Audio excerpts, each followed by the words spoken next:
Hello everyone, welcome to Kenny's Educare, a group of Kenny Solutions. Today we will be starting with lesson number 10 which is cell and cell organelles. अब हम human body जो है उसके पास अलग अलग parts है. We have hands, legs, right, then we have stomach, intestine. ऐसे ही सेल के कुछ पार्ट्स होते हैं which we need to study and we must be aware of all those thing because हमारी बॉडी कैसे फंक्शन कर रही है. We need to be aware of that, right. And हम सबको एक बेसिक सी चीज़ पता है कि cell is the basic and functional unit of life, right. जो ह्यूमन बॉडी है it is made up of cell. हमारा पूरा body it is made up of cell, ठीक है. And because of this cells हमें एनर्जी भी मिलती है in the form of ATP. Because वो कहाँ पे बनती है? It is made in the mitochondria, ठीक है. And you will be studying about endoplasmic reticulum, mitochondria क्या होता है, न्यूक्लियस क्या होता है, साइटोप्लाज्म क्या होता है. तो every organelle a cell has, you will be studying in this lesson. Okay, so let's start. Now can you recall the two questions which are given here you have studied in your earlier standards. The first question which is given is how many types of cells are found in living organisms. तो living organisms के अंदर कितने type के cells present होते हैं. Now if you remember of living world and classification, the lesson number 1 we studied about prokaryotes and eukaryotes, right. then हमने देखा था वो 5 किंगडम्स के अंदर रॉबर्ट विटेकर सर ने क्लासीफाई किया था. तो according to that there are 2 types of cells. एक तो यूकैरियोटिक होगा एंड एक प्रोकैरियोटिक होगा. Now what is the difference between the two? जो प्रोकैरियोटिक सेल होते हैं दे आर ऑलवेज यूनिसेलुलर, ठीक है, मल्टी सेलुलर नहीं होंगे इसमें. एंड इनका न्यूक्लियस वेल डेवलप्ड नहीं होगा, ठीक है. यूकैरियोटिक सेल क्या होते हैं? इसमें unicellular as well as multicellular organisms होंगे एंड इसके अंदर न्यूक्लियस वेल डेवलप्ड होगा. This is one of the basic major difference between prokaryotic and eukaryotic cell. Okay, prokaryotic cells are usually singletons, means they are unicellular, while eukaryotic cells are usually found in multicellular organisms. Okay, then prokaryotic cells lack a nuclear membrane, so DNA is unbound within the cell. As I said, जो prokaryotes होते हैं उनका nucleus well develop नहीं होता. अब why it is not well developed? Because they lack a nuclear membrane. Nuclear membrane ही नहीं होता, इसके वजह से nucleus is not well developed. Okay, then eukaryotic cells जो होते हैं बिकॉज दे हैव न्यूक्लियस, इसलिए न्यूक्लियस उनका वेल डेवलप्ड है, इसलिए they have the cells have nuclear membrane. अब न्यूक्लियस वेल डेवलप्ड क्यों है और क्यों नहीं है? The basic reason is nuclear membrane. Prokaryotes के अंदर न्यूक्लियर मेम्ब्रेन ही नहीं होता एंड यूकैरियोट्स के अंदर होता है, इसलिए न्यूक्लियस जो है वो वेल डेवलप्ड हो पाता है.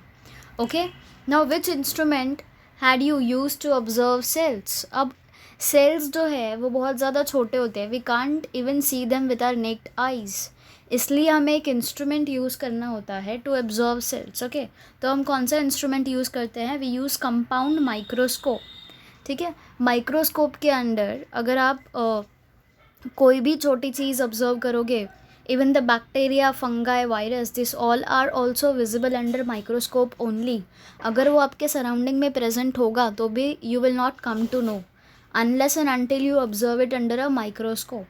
Okay, so compound microscope is an instrument which is used to observe cells. Okay, now last year we studied that cell is the structural and functional unit of living organisms, right.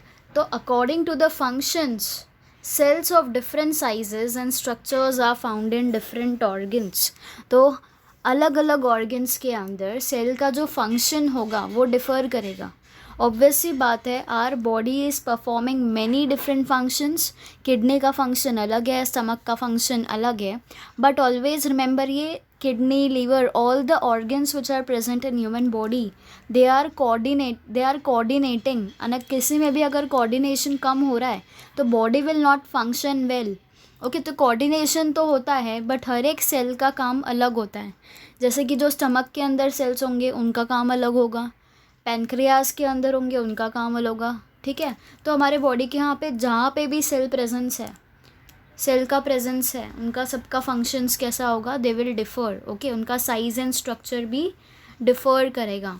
Now 2 types of cell होते हैं, एक तो animal cell हो जाएगा and एक plant cell होगा। सी animal cell का structure देखो एंड प्लांट सेल का स्ट्रक्चर देखो। अब दोनों के अंदर सिमिलर क्या है, न्यूक्लियस प्रेजेंट है दोनों के अंदर। साइटोप्लाज्म क्या होता है, फ्लूइड होता है जो प्रेजेंट होता है सेल के अंदर। तो animal cell and plant cell के अंदर साइटोप्लाज्म भी प्रेजेंट होगा, सेल मेम्ब्रेन भी प्रेजेंट होगा, सेल वॉल भी प्रेजेंट होगा, माइटोकॉन्ड्रिया भी अंदर प्रेजेंट है। यहाँ पे प्लांट सेल के अंदर एक्स्ट्रा क्या है, we can see plant cell के अंदर एक्स्ट्रा इज क्लोरोप्लास्ट, राइट, जो एनिमल सेल के अंदर नहीं है। वैक्यूल्स भी दिख रहा है। Now just tell me one thing कि प्लांट सेल एंड प्लांट्स जो है वो अपना खाना खुद से बना लेते हैं, बट वाई कांट एनिमल्स, कि वो क्यों नहीं बना सकते? बिकॉज प्लांट्स को भी प्लांट सनलाइट यूज़ करके खाना बना रहे हैं, तो एनिमल्स को भी तो सनलाइट मिल रही है। What is the main reason beside this कि प्लांट्स फोटोसिंथेसिस प्रोसेस परफॉर्म कर रहे हैं and why can't animals perform the same? तो if you are observing the structure carefully, you might have come to know कि जो इसके अंदर chloroplast present है, ठीक है, ग्रीन कलर का, it is absent in this animal cell. And the basic reason why the photosynthesis process occurs in plant and plant अपना खाना खुद बनाते हैं is chloroplast, because animal cells lack this chloroplast and that is the reason animal cells cannot make their own food, okay, and whereas chloroplast is present in the plant cell and that is the main reason plant perform the process of photosynthesis, ठीक है। तो अभी animal cell के अंदर एक तो cell wall absent है, if you can see this, ये ऐसा एक स्ट्रक्चर है, उसके बाहर एक लेयर दिख रहा है आपको, तो what it is the cell wall which is absent. It is present in plant cell but it is absent in animal cell, cell wall absent है, ठीक है। देन क्लोरोप्लास्ट, ग्रीन कलर का layer which you can see, chloroplast absent है, right, and then this vacuoles are also absent in animal cell. तो you can remember कि plant cell के अंदर एक तो क्लोरोप्लास्ट नहीं होता, then they do not have, sorry, animal cell के अंदर क्लोरोप्लास्ट नहीं होता, सेल वॉल नहीं होता, वैक्यूल्स नहीं होता, okay.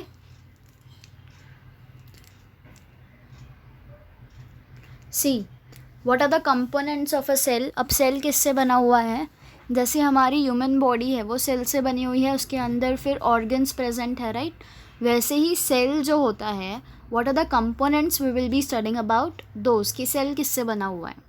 So we must study each and every part of the cell to understand the process occurring with the cell, ठीक है। बिकॉज अनलेस एंड अनटिल आपको नहीं पता होगा कि सेल में कौन से कंपोनेंट्स प्रेजेंट हैं एंड वो कौन सा फंक्शन परफॉर्म कर रहे हैं, you will not come to know कि जो सारे प्रोसेसेस हमारे बॉडी के अंदर हो रहे हैं या प्लांट्स के अंदर हो रहे हैं, how they are occurring. Because if you come to know the function, आप बता सकते हो the body is performing this specific function because the cell has this component present in it, right. तो पहला कंपोनेंट क्या है सेल का, it is cell wall. अब सेल समझ लो घर है, ठीक है। अब हमारे घर के अंदर वॉल प्रेजेंट होता है, राइट, तो सेल के पास भी एक सेल वॉल होगा। अब वो सेल वॉल कैसा होगा, this cell wall firstly it is found around cells of algae, fungi and plants, okay. Animal cells lack cell wall, we saw this structure, plant cell के पास ये लेयर है but animal cells में वो absent है। तो plants के पास cell wall होता है, animal cells lack cell wall, okay. Cell wall अब होगा कैसा, जैसा हमारा वॉल होता है वैसे प्लांट सेल के अंदर सेल वॉल कैसा होगा, it will be elastic and strong, ठीक है, elastic and strong coating around the cell membrane. अब रिमेंबर दिस, सेल वॉल क्या होगा हमारा, जो वॉल हमारे घर के अंदर प्रेजेंट होता है, ठीक है। अब सेल मेम्ब्रेन क्या होगा, सेल मेम्ब्रेन जो हम पेंट करते हैं ना, थिंक कि जो पेंट है it is a cell membrane और जो वॉल है it is a cell wall. अब सेल वॉल कैसा होगा, इट विल बी इलास्टिक. अब हमारा जो वॉल प्रेजेंट होता है घर पे, it is not elastic. Okay, but for that you remember कि स्ट्रॉन्ग कोटिंग है जो पेंट के पीछे होती है. तो cell membrane is the paint. तो strong coating around the cell membrane. Okay, it is mainly composed of carbohydrate like cellulose and pectin. ठीक है, किससे बना होगा cell wall, carbohydrate like cellulose and pectin. Okay, afterwards polymers like lignin, suberin, cutin are added in the cell wall as per the need. ठीक है, अभी cell wall है, it needs to be strong because अगर cell wall strong नहीं होगा तो what will happen, बाहर से कोई भी मॉलिक्यूल सेल के अंदर चला जाएगा and which can cause harm to the cell.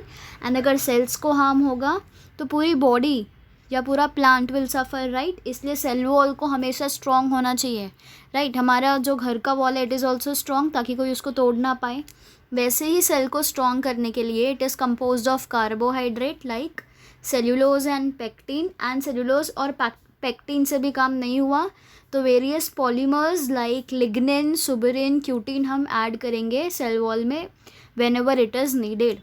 Okay, functions of cell wall are to support and to protect the cell, right. अब हम अपने घर में वॉल क्यों बनाते हैं, ताकि हम प्रोटेक्टेड रहे for a security purpose, right. And वो क्या करता है, हमारे घर को एक सपोर्ट देता है, एक स्ट्रक्चर बनाने में हेल्प करता है. वैसे ही प्लांट्स के अंदर जो सेल वॉल होता है they are there to support and to protect the cell by preventing the entry of excess water in the cell. अब यहाँ पे हम excess water की बात क्यों कर रहे हैं, because एनिमल के पास तो सेल वॉल है ही नहीं, तो प्लांट्स के पास जो सेल है they will absorb water, right. तो अभी समझो बहुत सारा पानी डाल दिया है किसी ने, अब प्लांट्स का काम क्या है, plants can not take excess water और एक्सेस फूड. तो वो क्या करेगी, तो what the plant will do, the cell wall will prevent the plant कि जो सेल है प्लांट का उसके अंदर एक्सेस वाटर ना आ पाए. एंड ये कौन करेगा, this is prevented by the cell wall. It is the role of the cell wall to prevent excess water entering the cell. Okay, I hope you are clear with cell wall क्या होता है. अब cell membrane, I have told you कि paint layer जो हम देते हैं वो क्या होता है, cell membrane, which is also called as plasma membrane. तो you can remember paint, cell membrane and you can remember P. ठीक है, तो P is plasma membrane. अब plasma membrane कैसा होगा, थिन होगा. पेंट का लेयर कैसा होता है, थिन होता है. Fragile and elastic covering, right. Wall को कवर करने के लिए हम एक इलास्टिक कवरिंग देते हैं, थिन कवरिंग. वैसे ही सेल मेम्ब्रेन या प्लाज्मा मेम्ब्रेन भी होता है, ठीक है. Covering that separates the cell component from the outer environment. ठीक है, सेल वॉल का काम क्या है, सेल कंपोनेंट्स को सेपरेट करना बाहर की चीज़ों से. ठीक है, now structure of plasma membrane, how does this plasma membrane looks like. तो प्लाज्मा मेम्ब्रेन जो है उसका protein molecules they are embedded in 2 layers of phospholipid. मतलब see, this is the structure of cell wall. Okay, and ये cell wall में if you can see यहाँ पे plasma membrane present है. ओके, सी ये दोनों साइड क्या है, phospholipid, yellow colour if. You you can see ये वाला एंड ये वाला, the 2 layers which are there like this, they are phospholipid. And उसके बीच में क्या होगा, plasma membrane. Okay, see how it is labelled here. तो इतना पार्ट क्या है, plasma membrane. And this is the primary cell wall which we studied about. ठीक है, सेल वॉल में हमने देखा कि सेल्यूलोज होगा, पेक्टिन होगा, it is made up of different carbohydrates, right. Now how does the structure of plasma membrane looks like. It is embedded, the proteins are embedded into 2 layers of phospholipid, right, we saw. Then plasma membrane is said to be selectively permeable membrane as it allows some substances to enter the cell while prevents other substances. अब plasma membrane का काम क्या है, the substances which are useful for the cell वो उनको ही allow करेगा cell के अंदर absorb होने में. ठीक है, rest all the unnecessary and harmful proteins or anything which occurs into the cell will be prevented by the cell wall. It will not allow the other substances to enter the cell. ठीक है, तो it is acting as a security and इसको हम क्या बोल सकते हैं, they are called as selectively permeable membrane, because ये सिलेक्टेड सब्सटेंसेस को ही, सब्सटेंसेस या मॉलिक्यूल्स को ही सेल के अंदर जाने के लिए अलाउ करता है, इसलिए it is called as selectively permeable membrane. Okay, now due to this property, which property, selectively permeable membrane है, तो due to this property useful molecules of water, salt and oxygen enter the cell and CO2 exits the cell. ठीक है, यहाँ पे क्या हो रहा है, जो भी यूज़फुल मॉलिक्यूल्स आ रहे हैं जैसे कि वाटर हो गया, salt, oxygen which are needed by the cell, they will enter the cell and the cell doesn't need carbon dioxide, तो they will exit the cell because of the plasma membrane, because it is selectively permeable membrane. Okay, now if any changes occur outside the cell, the cellular environment does not change due to plasma membrane. अभी समझो कि जो cell है उसके बाहर कुछ हो गया, ठीक है, उसका शेप चेंज हो गया, यहाँ पे प्लाज्मा मेम्ब्रेन और the cell membrane will not be affected. Y?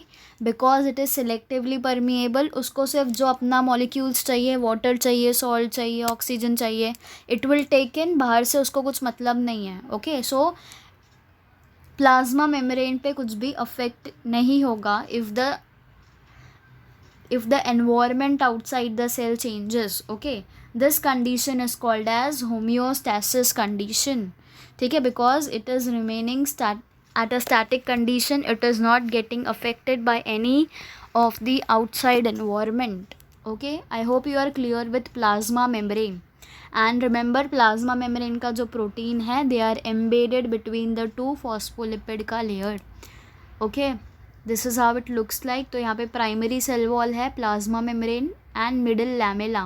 This green part is called as lamella, and these are the various carbohydrates which are present in the cell wall, right? We saw इसमें एक soluble proteins भी present होंगे इसके ऊपर. Okay, now can you tell how do substances travel in the cell? है ना, you might have got the question कि cell के अंदर सब्सटेंसेस जा रहे कैसे हैं, because if we humans are taking in food, we are using the mouth part, and मैंने अभी बोला कि you need to have a compound microscope to visualise the cell. तो ये सेल के पास भी माउथ पार्ट है क्या? No, they don't have that mouth part. Substances जो है वो सेल्स के अंदर ट्रैवल करते हैं through the process of diffusion and osmosis. Okay, see, movement of substances in the cell is made possible through diffusion process. Now if you might have seen जो resins होते हैं जिसको हम किशमिश बोलते हैं, you soak them in water at night, or you soak them in water and after 2-3 hours what you will observe, उसके अंदर जो भी आपने पानी डाला था, the level of the water get reduced because it is soaked up by the resins.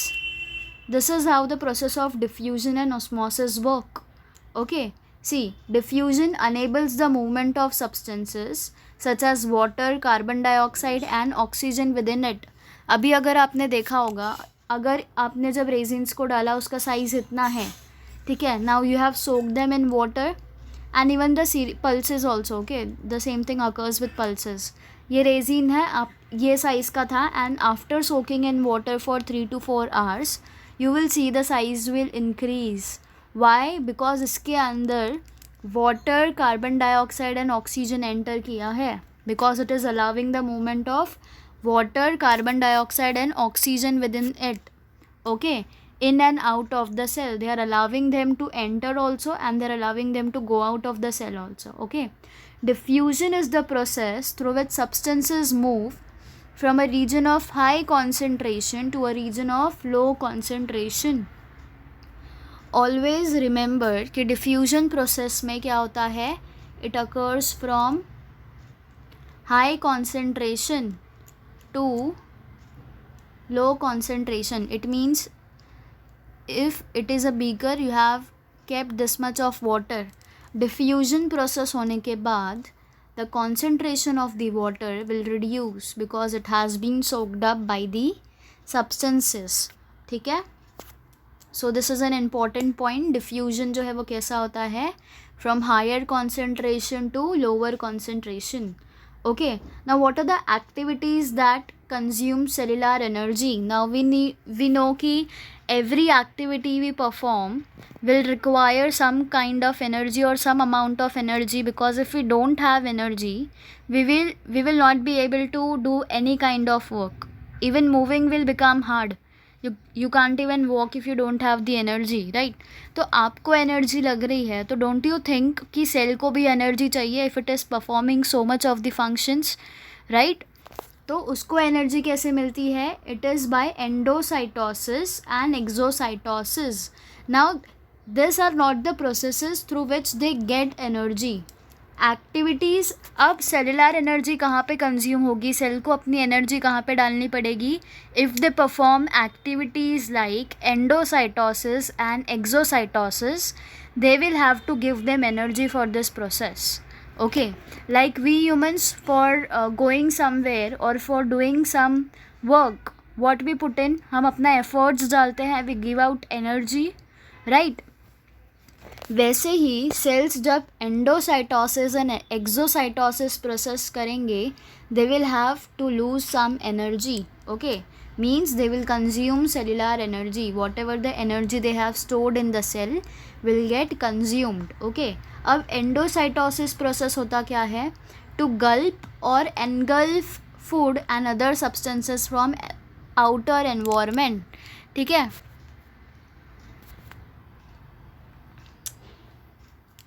Suppose this is a cell. अब ये सेल के बाहर प्रोटीन आ गया है, तो what they will do, the cell need this protein, तो they will engulf this, वो अपने अंदर ले लेंगे. तो ये प्रोटीन कहाँ चला गया? It went into the cell. ठीक है, ये हो गया एंडो. एंडो मतलब अंदर आना, तो they are allowing the substances to get in. And exo मतलब outside.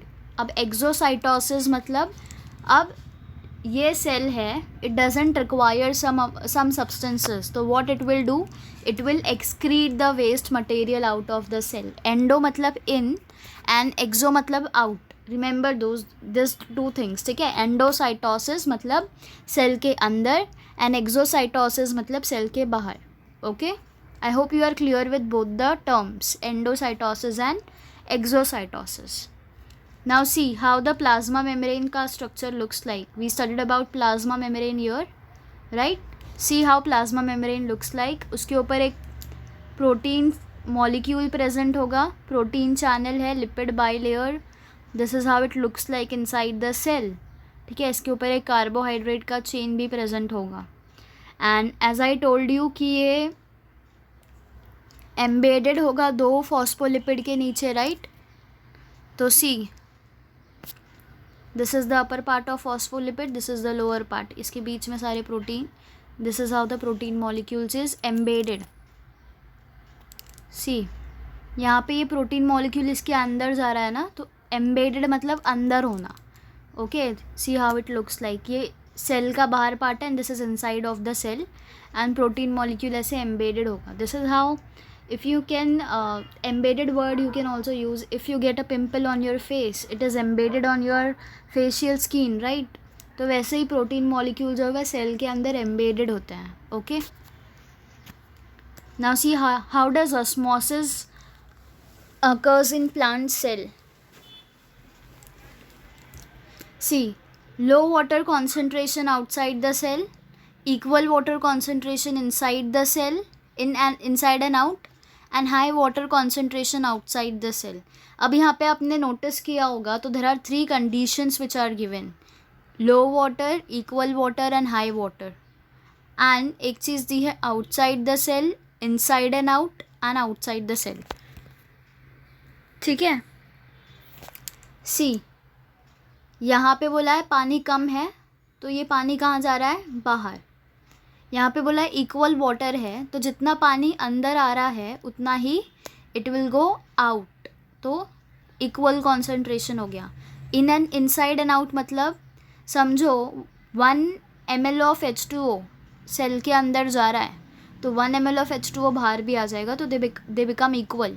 High water concentration means अब सेल के अंदर पानी जा रहा ही है, it is not coming outside. Okay, and यहाँ पे क्या हुआ है, low water concentration outside the cell.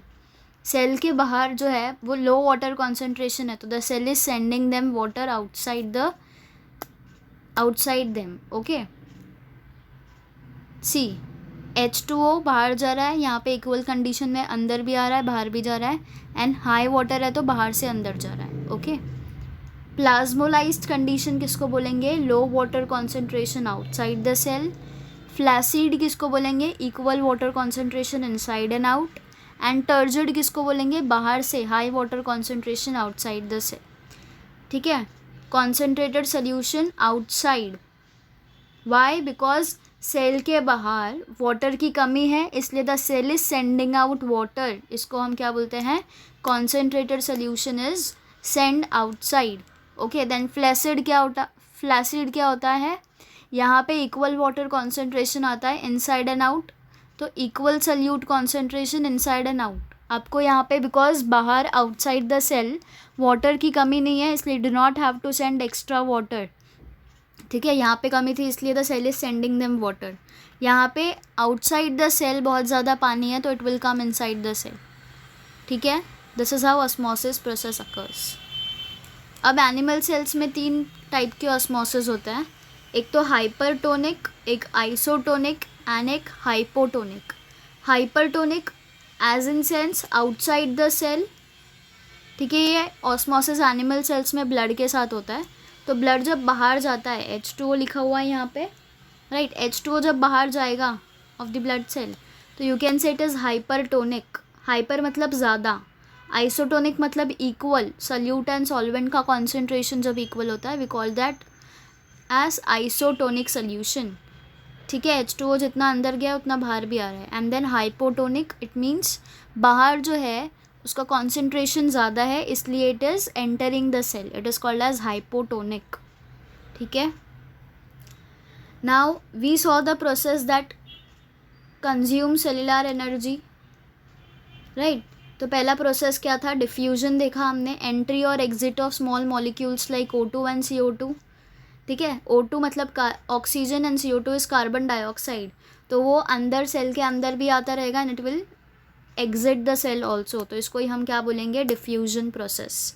Then osmosis में क्या होता है, travelling of water from a part with more water to a part with less water.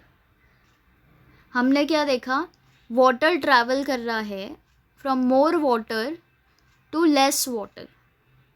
ठीक है, इट मीन्स वॉट, रेजिन्स वाला example we can remember here. आपने इतना पानी रखा है, इसके अंदर रेजिन्स है छोटे छोटे. After 3 to 4 hours you will see कि पानी जो है वो इतना कम हो जाएगा एंड रेजिन्स का साइज़ विल इंक्रीज़.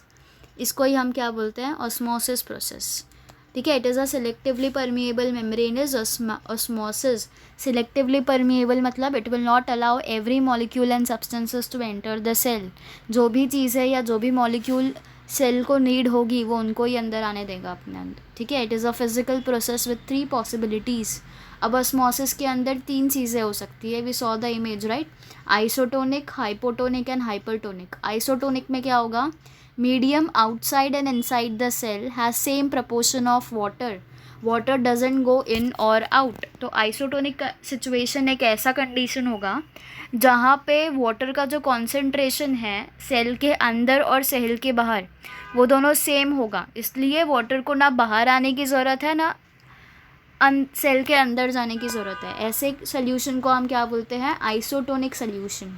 हाइपोटोनिक किसको बोलेंगे, अब the cell has less water than outside medium, so water enters the cell. अब सेल के पास पानी की कमी है तो वो क्या करेगा, जो बाहर जो है वहाँ से वो वाटर कलेक्ट करेगा, तो इसको हम क्या बोलते हैं, hypotonic solution. And it is also called as endo osmosis. Okay, if resins are kept in water after some time they swell and become turgid, right, because resins के अंदर पानी की कमी है तो it is absorbing the water from outside.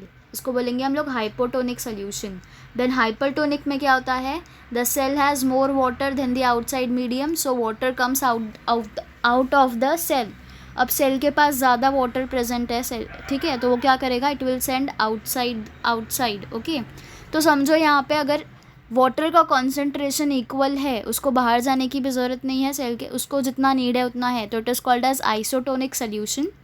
अगर बाहर पानी कम है, ठीक है, सेल के पास, तो क्या होगा, वो बाहर से अंदर लेगा सेल के पास। हाइपरटोनिक में सेल के पास ज़्यादा वाटर है तो it will send the water outside.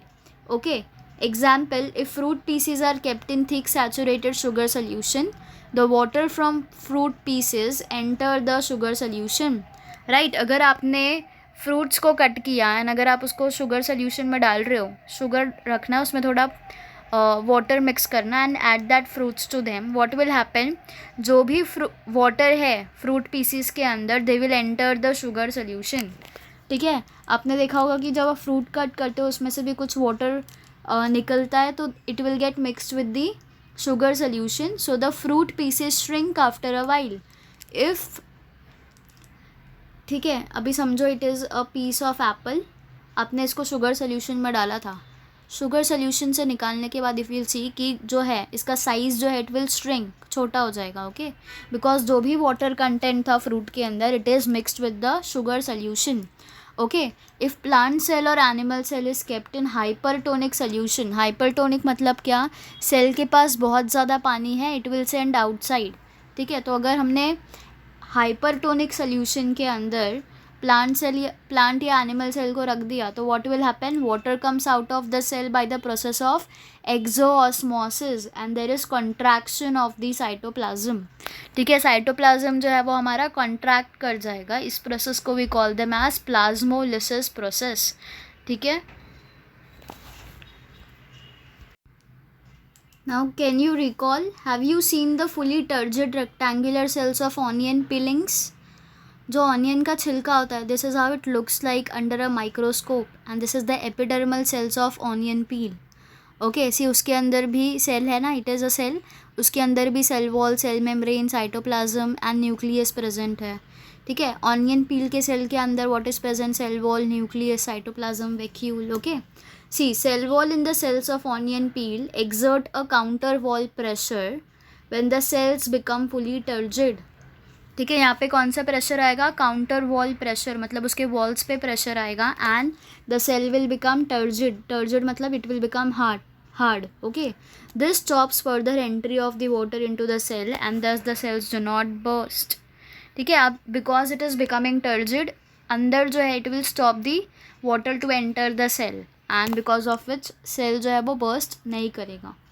ठीक है, now what is cytoplasm, cytoplasm एक फ्लूइड होता है जो प्लाज्मा मेम्ब्रेन और न्यूक्लियस के बीच के अंदर प्रेजेंट होता है एंड ये साइटोप्लाज्म के ऊपर ही mitochondria and other organelles are suspended. See, cytoplasm is a fluid between plasma membrane and nucleus, तो प्लाज्मा मेम्ब्रेन एंड न्यूक्लियस के बीच में एक स्टिकी फ्लूइड प्रेजेंट होता है जिसको हम बोलते हैं cytoplasm. Okay, it is moving sticky substance, many cell organelles are suspended in the cytoplasm. अब साइटोप्लाज्म के ऊपर माइटोकॉन्ड्रिया होगा, अलग अलग cell organelles, because it is sticky इसलिए इसके ऊपर अलग अलग सेल ऑर्गेनल्स जो है they will stick on it. Okay, cytoplasm is the medium for cellular chemical reaction. अब जो भी सेल के अंदर केमिकल रिएक्शंस हो रहे हैं, it is because of the cytoplasm, it is the medium through which this reaction take place. Okay, the part of cytoplasm other than organelle is the cytosol.